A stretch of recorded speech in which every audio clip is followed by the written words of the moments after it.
Well, hey there, Math Teacher Bestie. Welcome to the Modern Math Teacher Podcast. I am your host, Kristen Moore, and today we are talking all about the first week of school. Guys, my first week of school is coming up in just a few weeks here, and I've spent all this week planning out what it is that I'm going to be doing with my students so that I can start with success.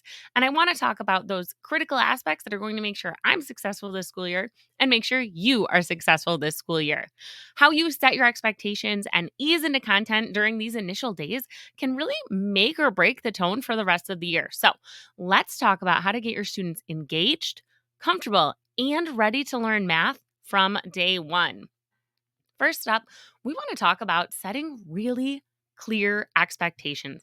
I want to emphasize setting clear expectations right from the start. Your students need to know what to expect when they're in your classroom, both behaviorally and academically. Now, I do recommend sharing your non negotiables on day one, but then co creating the rest of your norms after you've had a week or two together. And honestly, we're going to be diving into that in an upcoming episode. But rather than overwhelming your students with an in depth syllabus review, right? Use that time to introduce your expectations, procedures, and routines in the classrooms through interactive activities. Now, for instance, you can share key classroom rules and procedures as they naturally come up during these activities. So, if you are using the whiteboards, vertical non permanent surfaces, or something of the sort, and random grouping, you can have students practice these procedures on day one through engaging tasks. This way, not only are you setting the expectations, but you're practicing them in a fun and low stakes environment for your students. So, again, take it from me, save that detailed syllabus review for day 2 or 3. On day one, it is just going to become part of the background noise and all that other information that students are receiving in all of their classes. Instead, use that first day to model and teach expectations in context. So, um, you can then use day 2 to make your syllabus review more interactive, whether that's like a whiteboard task or a scavenger hunt. Again, that's not only going to make it more memorable, but it's going to reinforce your classroom expectations. And that's what we want our students to practice with this week. It's all about getting them comfortable in the classroom. We need our students to feel comfortable and safe in our math class because that's going to set the stage for feeling comfortable taking those risks and an openness to trying new things. And if you're listening to this podcast, I know you are not just a sit and get lecture teacher. So it is really important for us to get our students feeling comfortable in our classroom as soon as possible.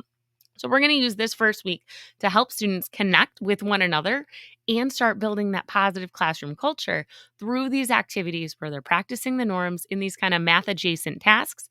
And that's going to establish what we need for the rest of the school year. Now, let's talk about a couple of the key things, especially if you are doing something like thinking classrooms, where you are going to be grouping students. On day one, I want you to use some sort of simple activity like a maths categories or a Venn diagram about us, where your students are going to find similarities and differences with their group mates. However, it is that you group your students, do you count them off? Do you use Class Dojo? Whatever it is, get them to do a low stakes activity together so students know right away that they are going to be expected to be working collaboratively with one another. This is going to help them get comfortable with each other while practicing the routine of random grouping and what that looks like for you and your classroom. Now, if you are going to be having your students move workspaces and work at things like those whiteboards, right? You want to have them up there working at those with some low floor tasks. I know a lot of non curricular tasks are recommended, but I think you can use low floor, high ceiling tasks to activate math with your students right away and still have your students find success. So, again, these low floor tasks are ones that everyone can start regardless of their skill level. For example, you maybe use a task where your students can create lists, organize information, or something like the 4 fours or the ostrich llama problem. There's a lot of great problems of the day that you can get your students working with. Okay. That way, your students are going to get familiar with the structure of being up at those boards or being in those alternative workspaces without the complexity of really deep content level math. Okay.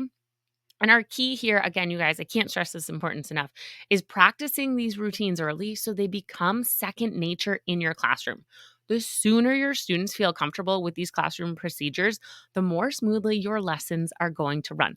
Plus, These activities help build classroom community, and making your students feel more connected and ready to collaborate is key to that first week, especially in a classroom where you're going to be asking them to connect and collaborate with one another an awful lot.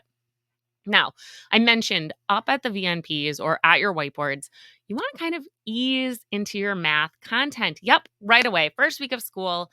Uh, I said it. That's my hot take. So it is important to build your connections, but I want you to remember that your class is ultimately a math class. So even if you're doing math differently, which if you're listening to me, I know you are, right? Day one, though, we want to set the precedence that we do math here.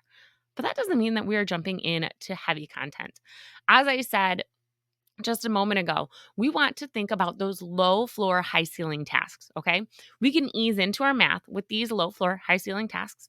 Those are those activities that are accessible to everyone and can be extended to challenge more advanced students. So everyone in your class is going to get that same exposure and a differentiated approach to it. Okay.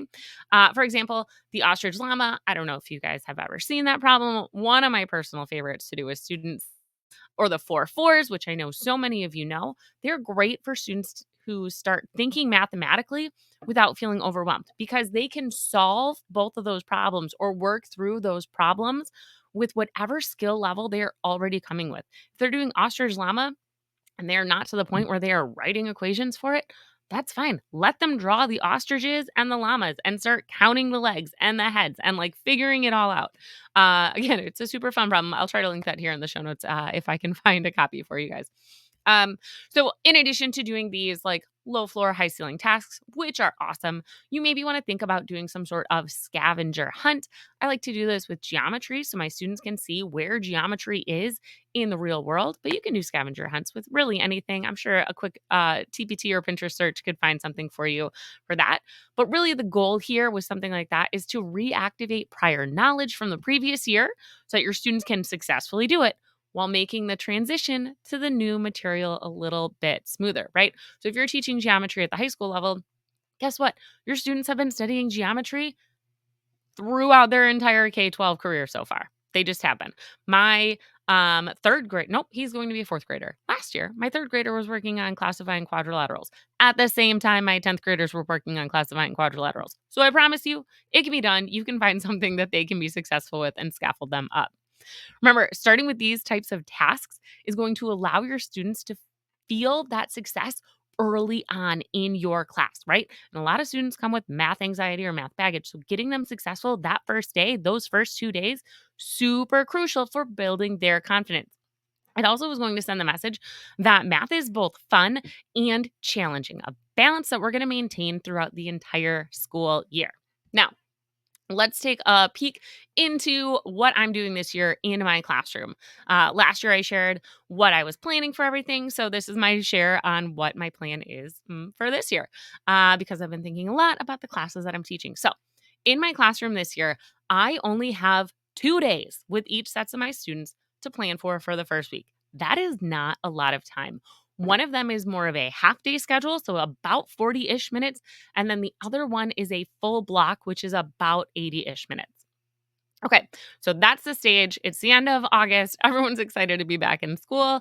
They're excited to see their friends. They're unsure of what to expect from the different teachers. Actually, a lot of these students have had me before, so some of them are keened and ready to go, but a lot of them are going to be new to me too, and they're new to you and your classroom as well. So let's talk and unpack what my plan is. All right, day one in my Algebra 2 class this year, students are going to come in and they're going to pick up an entry ticket, okay? That's going to be practicing one of the many procedures that they're going to learn and use all throughout the school year. And they're going to begin working on that entry ticket, do now, bell ringer, whatever you want to call it. It's going to be some sort of prior skill activation that, is something my students have historically struggled with in the classroom. Honestly, it might be rounding. Rounding has become a huge issue for my students in Algebra 2, so we might start with just practicing rounding. Now, from there, after they've done that warm up, we're going to begin practicing our thinking classroom skills. So I am going to use Class Dojo, that's my preferred method, to randomly split my students up into groups, and I'm going to send them to the boards with their new partners. First up, students are going to complete a math categories activity. Super fun activity where they have to like brainstorm and come up with ideas that match this category, and then we share out throughout the class. It was really fun to do in my class last year. I'm excited to do it with them again this year. Okay. Now, we're going to then practice returning back to our seats, our home base seats, and getting back into work.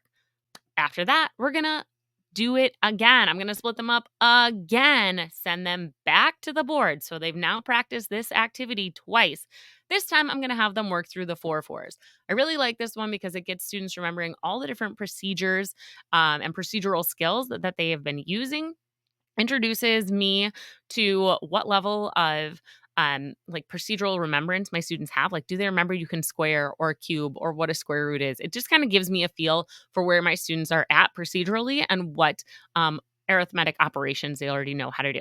Okay. Then they're going to, again, return to their home base seat, complete an exit ticket, again, a procedure I'm using, and learn the procedure for exiting my class.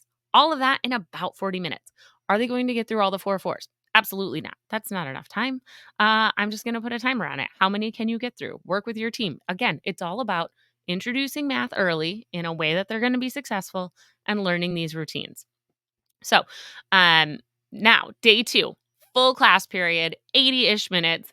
And for these guys, this will be on a Thursday. Okay. So we're going to start the same way with our entry problem. They're going to come in, they're going to pick up their entry ticket.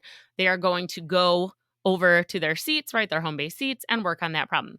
Then we're going to transition into a collaborative investigation of the syllabus, probably up at the whiteboards. I'm going to have them, random group again. So random group to VNPS, go up there, give me a summary of one section of the syllabus so that I know that they're finding that key information that they're going to need to know. And once again, I'm going to share my non-negotiables. Now, I said this earlier, and we're going to do a whole podcast episode about creating that positive behavioral classroom. But non negotiables are like, what are the hard rules that exist in your classroom that you will not negotiate on? So for me, that is no food. I have a bajillion allergies, so I share that always with the students. Like, it's not that I don't want you to eat. It's not that I'm not, sad for you that you're hungry. I do have a snack table outside of my classroom. They are welcome to eat at. But anyways, no food. So I share my non-negotiables. And we'll dive more into that in a future episode. So again, we review that and then we dive into our new tech. Our students are going to be using tech in my class, so I want them to experience that again right from the beginning. So we're going to learn how to navigate our new tech tools, get everything saved up into our Google windows, right? And we're going to complete a practice assignment that utilizes the tech tools and works with the prior knowledge that they're going to be building on this school year. Okay. Class is then going to wrap with an exit ticket. So you see, in just these 2 days, I've been able to get my students to practice routines for entering and exiting the classroom, what to do with like their do now, their warm up, random grouping, VNPS board work, and submitting assignments. 5 procedures my students have now had multiple times to practice in just 2 class periods in that first week. They've encountered and been successful with math content and are now primed to jump into the first unit when I see them for a full-ish week of school that next week. Now, that's just what I'm doing. But to wrap up, I want to help you remember that the first week is all about setting the stage, okay? So you want to think about what are those routines and procedures that you need your students practicing. Establish your clear expectations. Practice your routines through those engaging activities and ease into math with low floor tasks. That's going to build the confidence and excitement in your classroom. This approach is going to help you create a classroom environment where your students are going to feel supported, challenged, and ready to dive into math. They're going to be ready to experience a math class that is different. Now, I've got to know. You've heard my plan. I want to know what's your plan. What are your go-to first week activities? I want to hear them. Make sure that you join the conversation in the Modern Math Teachers Facebook group and share your ideas in the comments. All right, guys, that is it. That's a wrap for this episode. Stay tuned for more episodes all throughout August as we have episodes that help us with our ever-present back-to-school season. I know, I miss poolside PD too. It's a nice day out there. I'm still going to go get out there, but I do have school on the brain. So until next time, you guys, keep it real.